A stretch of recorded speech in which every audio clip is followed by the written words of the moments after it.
I'm going to share another part of my father's, well, it's not my father's book, I guess it's Porcelain Lives. It's about many lives. This one is, what I did is, in each sort of, they're different chapters, but the way I sort of bookend them together, I'm trying to show, part of it was trying to show my dad's story, but also sharing my story. So at the bottom of the next part of the sadness sort of era of the book, I wrote a chapter where he was telling me, and the reason I'm explaining this is because it's not really clear. It's not well written yet, so I'm trying to tell you. Don't want you to get confused. I wrote about, my dad was sitting there one day and he was telling me about what Christmas, I had asked him, what was Christmas like for you? And it was Christmas. It was, again, one of the last conversations we were able to have. And he was stutteringly telling me, with the few brief words he had left, what Christmas was like for him as a child. And I remember sitting there just aching inside, feeling so much hurt and pain and sorrow for what my Christmases were like with him as a father. So I'd like to read that. And this is so fascinating to me because I am so grateful that I wrote these in the time that I wrote them and captured them, because I don't feel this way anymore, but I can remember feeling this way.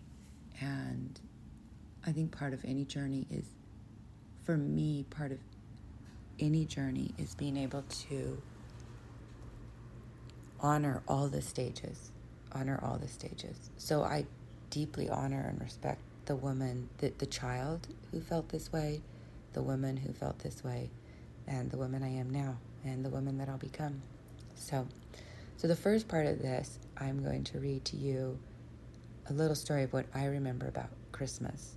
And it's Christmas Day, and I'm up on the ski resort skiing as a little girl, because that's what we always did, because both my parents were ski instructors. My belly is starving. I'm so hungry it reaches all the way to my fingertips. I know this because my hands want to stuff food in my mouth forever. I think my belly is so big, it's even bigger than that man wearing his red and white suit.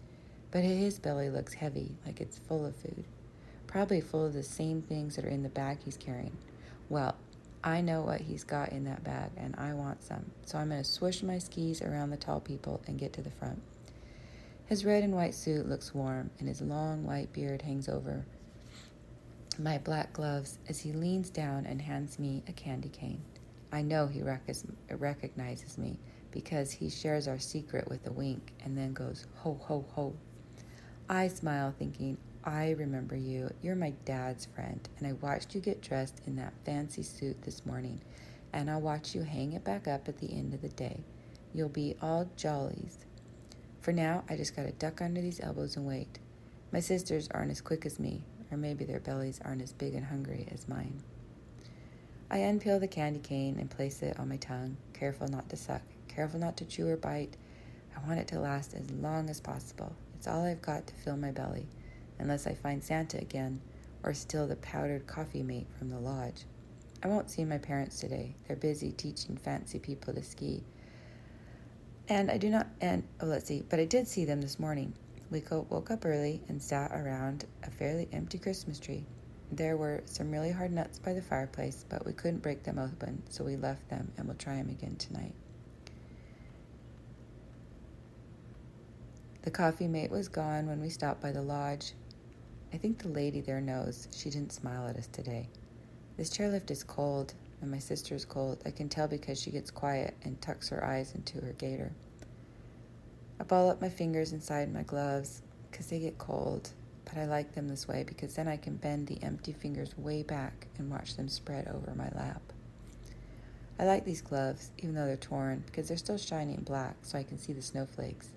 Seems to me something so small and made way up in the sky by freezing raindrops should break after falling so far, but they always land on my gloves. Perfect. I try to memorize every one. I have to look at them really fast and count their points, and the smaller sharp ends, like fingers that hold tight to the center. They are brilliant, just like my dad wants me to be. I hope I get to see Dad skiing with his friends today. He's always so nice when he's with them. So I interspersed that. What I just read to you is kind of my whole memory of a Christmas day for me. But it was interspersed throughout little bits of my dad talking. I was afraid it was going to be confusing, so I just read you all mine, and now I'm going to read you. So this is my dad, December 2015. And he's trying to, and I had asked him, tell me about Christmas. He was having a very agitated day, and I was trying to get him to focus on something. So this is my dad is now speaking. Dad took the motor out of the tractor, brought it to the heel. My brother and I hiked up, skied down. I was about 4. My father's voice sputters like an old engine chugging down the dirt lane of his youth. I sit very still in the rocking chair of his home, my mind inhabiting 2 places at once, his childhood and mine. Dad made us a rope tow with the tractor. We skied all day. On Christmas Day, it was the best. It takes him about 6 minutes to say those words to me, and I sit quietly. His memory is like a seamstress. She plucks me open 1 stitch at a time, revealing pockets of my own Christmas memories. He continues, we were very poor, never had presents. Dad left to find work. Mom took good care of us kids. Mom, my mother, my mother, my mother. The accompaniment of tears is standard for him these days, so neither of us fusses over the torrent streaming down his face.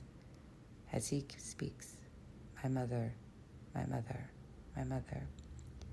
My father tells the story over and over, even after I ask, do you remember another Christmas?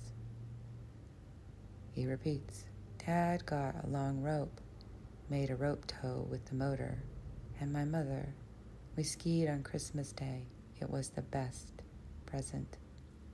I glare at him, sitting frumpy on the couch, lost in the memory of parents surrounding him on Christmas. I squint into the empty pocket of my Christmases. There were no presents, but that isn't the point, as he so clearly states. His parents were there with him all day. They attended to him. They did whatever they could to make the day meaningful, jolly, to make it Christ-like, for Christ's sake. They did not leave him alone on a mountain, completely devoid of food and attention. Attention, it's all I ever wanted. Just a little moment of your goddamn time, Dad. Was it too much to ask on Christmas? To cancel your precious ski clients and ski with me? Or better yet, do something I want to do? Did you ever think of giving your children a present? I mean, ever?